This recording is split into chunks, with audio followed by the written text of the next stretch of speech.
Well, it started off. Justin and I used to do this thing called Wed 7, where years ago we would get together every Wednesday night at 7 and just write and grab some guitars and write songs and play together. And it was about May of 2021, and he and I came over to his house and we hooked back up, and I said, we should do that again. And he was getting into writing more again and playing, and he said, yeah, we'll call it Kirtley Music Hour. And so we did that a couple times, and I was like, I kind of wanted to spice it up a little bit, and I reached out to Kyle and said, hey Kyle, why don't you come over to this deal? We meet at Wednesday nights at 7 and see what we're doing and see if you're interested.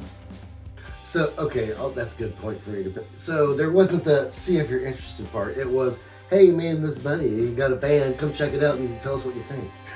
So I get over there, and within 5 minutes I was like, oh yeah, recruiting me. Okay. And I was like, well, these guys are all right. Why wouldn't I? And then so we passed around the guitar, and we kind of realized that we were on semi-different pages. Yeah.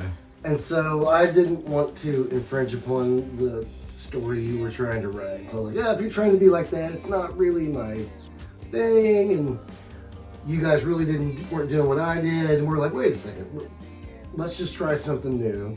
And actually, there was an exercise that was born from that, which was we needed songs. If you're in a band, you gotta have some songs, something to do. So I suggested, here's the exercise. Go home to your hidey hole, your quiet place, and write a bass line. Think of a bass line. And here's how you do it. Imagine there's a bass player, the best bass player on earth, living, dead, fictional, whoever, Tina Weymouth maybe. I mean, that bass player went to the studio and had 27 awesome tracks, but they only recorded 26. And there's one left over that was the best one. Bring that one to the general genre jam, and that's where we'll start. Because here's the thing. If you write a song that is the bass line, okay, that's totally a song or whatever, but all the people that are playing along with you are actually writing a song that they've now are dealing with. Mm-hmm. So that's actually where the first of our songs came from. They're actually on old hat, new fashion. The first six, I think. I mean, we did that. That's where they came from. And then each person would come in with a bass line, and the other guys would just pick up whatever instruments were around and start adding parts to it. And then we put lyrics. Mostly Kyle wrote a lot of the lyrics to pretty much all of them at that point, to each one of them. And he had the knowledge of Ableton, which was something Justin and I hadn't used. And so since we didn't have a drummer, that was helpful. Yeah, here's a good point. Since we didn't have a drummer, we were like, how do you solve that? So I've used Ableton forever, and I should be selling Ableton. Kids, go get your Ableton. Go get it. And so we had beats, and it made a thing. And at that point, I played a show with another band, and one of my homies just happened to come watch and be there and hang out. And after the show, I was like, you know what? I have a band that needs a drummer that is awesome and no one knows about yet. I hit up Jacob, hey, come. So he came and fit right in. Mm-hmm. I mean, absolutely the most perfect addition to what we had going. So, even though he might have been the last one to join in what we're doing, what he has done has become foundational. Like if you listen to Old Hat and New Hat, it's when I encourage people to listen to it and they come back with feedback, one of the first things they say is, man, the drums, they're just driving, they're there. And yeah, he got it immediately. Yeah. I kept saying to the guys, when we're ready, the drummer will appear. Like when the student's ready, the teacher will appear type thing. Do you have any lottery numbers for me? No, I'm not that good at it. I knew everybody for a long time except for Justin. I met him that night that Kurt invited me over to his house. I've known Jacob from his other bands forever. I've known Kurt since we were in high school. We went to completely different high schools. We met at Student Council Basic. Yeah, basically. We were in the same city.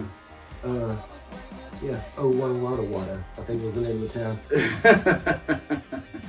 Yeah, and kind of conversely, I knew Justin Coffee we knew each other from like elementary school, and had been in each other's lives, since then. So, and was in one of the first bands the first band I was ever in that was more than two people, was with Justin and a guy, Justin and BJ. Anyway, it's called Blue Knee High, and that was it was a while. That was, I think I was like 16. Oh, perfect. That came from a text message. The reason it stuck is, tomorrow you're gonna wake up and it's gonna be exactly the same, and it's gonna be completely different.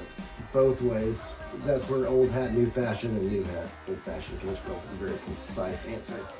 For the same reason that Dark Side of the Moon is exactly 42 minutes or 44 or 43. You're at the mercy of the medium, right? And so 15 songs, I suppose you can, in the modern age of social media and Spotify and YouTube and everything, you can piece that out. 15 songs is 15 songs. We're like, how do we crunch this? So when we broke it up, it was like, wait, both of these are, long enough to be an album. So let's divide them up into smartly, where they're same piece of art, but different a little bit. So old hat, new fashion, new hat, old fashion. Right. I'm a sucker. I'm an old school. I love an album. I don't like when you go onto an app and you pick out Weezer or whatever, and then you get a Weezer song and then you get something else. Some people may like that. I'm a purist. I like to listen to an album for 6 months at a time and have nothing else in my ears. Anyway. Yeah, I think a lot of it too is just, it seems like to me, in the way, like Kyle's talking about it, with the way modern albums come out, or not a lot of them have 15 songs, and we wanted to make sure people would sit down and give each one an opportunity.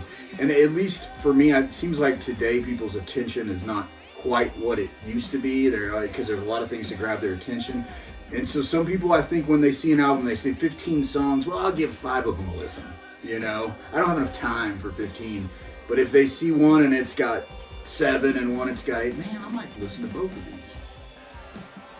It's rock music. There's a touch of electronic.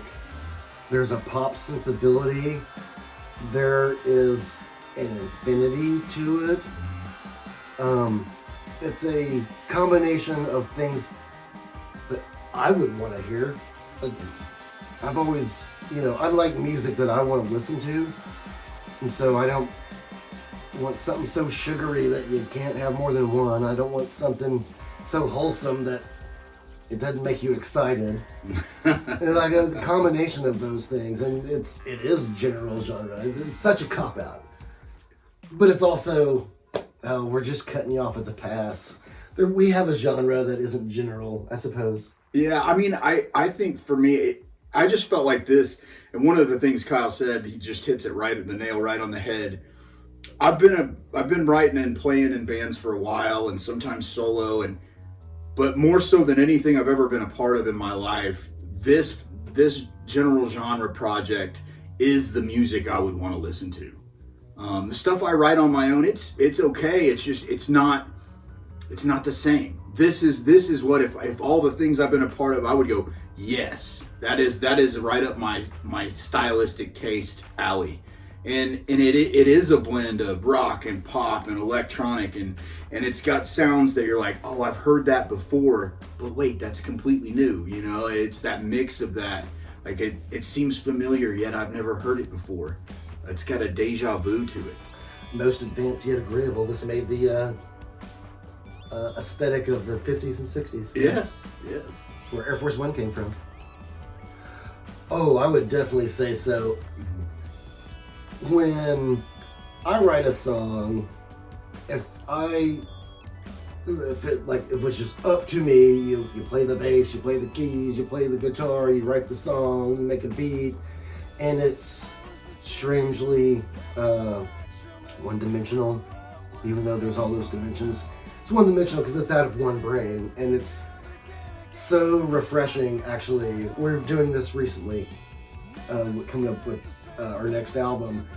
All the things I would have never done, never thought of, that is not how I would have done it, but like, wow, that made this better. Like, actually, the way we make music together makes me so happy because I would never come up with this recipe.